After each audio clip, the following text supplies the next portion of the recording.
Welcome to my channel. आज हम देखेंगे ओपेक और ओपेक प्लस कंट्रीज़ और साथ ही साथ के ऑयल पॉलिटिक्स किस तरह से ग्लोबल जियो पॉलिटिक्स को इम्पैक्ट करती है। सबसे पहले ब्रीफ इंट्रोडक्शन है ओपेक और ओपेक प्लस का।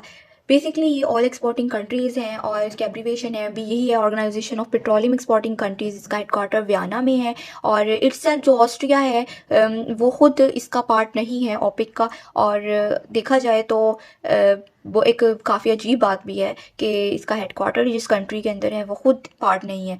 और ओपेक जो है वो इस्टेब्लिश हुआ था 1960 के अंदर बगदाद में, और जो कि कैपिटल है इराक का। इसके फाउंडिंग मेंबर्स को देखते हैं जिसके अंदर मिडल ईस्टर्न कंट्रीज़ हैं, साथ ही साथ Iran, Iraq, Kuwait, Saudi Arabia, Venezuela, UAE, Algeria, Angola, Guinea, Gabon, Libya, Nigeria, Congo.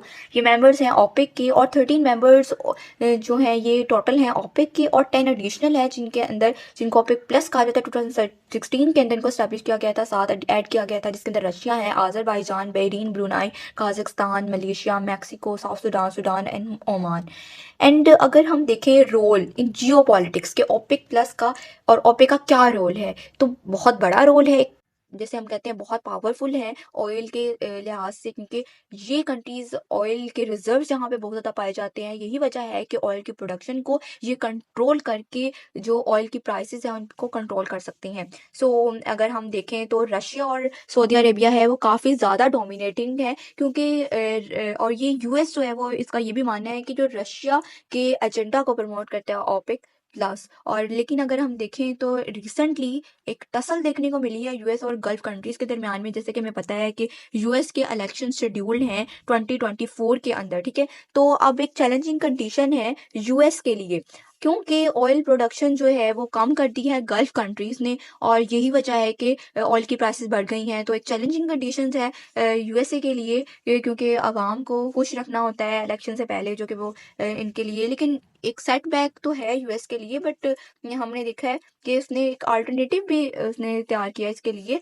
But oil की प्रोडक्शन को 20 लाख तक बहरहाल उन्होंने डिक्रीज किया है। और साथ ही साथ रशिया और सऊदी अरेबिया इसके मेजर प्लेयर्स हैं ओपेक के, क्योंकि एक अगर हम पहले देखें तो सऊदी अरेबिया के यूएस के साथ काफ़ी ज़्यादा अच्छे ताल्लुक थे, but now the situation has changed. अब जो है वो ऐसा नहीं रहा है। अब रशिया के और जो सऊदी अरेबिया वो एक सेम पेज पे नज़र आ रहे हैं हमें।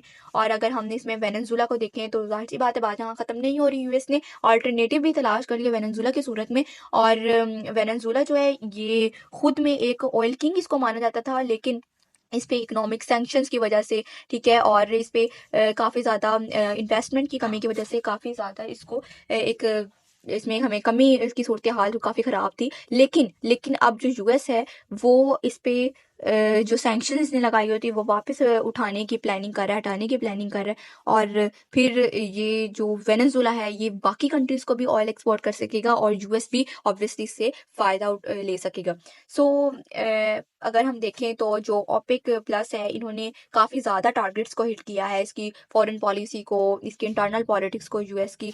और मज़ीद और भी डायनेमिक्स हमें फ्यूचर में देखने को मिलेंगे।